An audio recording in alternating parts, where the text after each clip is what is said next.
பசுமை பண்ணை இருட்டாகும் நேரம், நட்சத்திரங்கள் மின்னும் நேரம், அனைவரும் தூங்கும் அந்த நேரத்தில் பசுதான் மட்டும் விழித்த கலையிலே.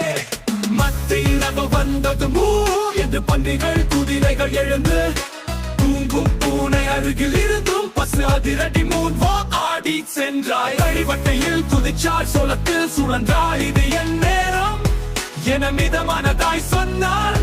வாட்டு சொன்னது ஆட்டு சொன்னது தயவு பண்ணு, ஆனா பசு மட்டும் விட்டு சுழன்றாள். சத்தம் வானத்தில் பறந்து சென்றது, மண்மேல் விழுந்தாள் மெத்தை மேகம் போல.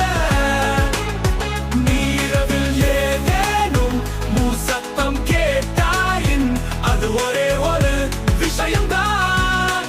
நிலவில் நடனம்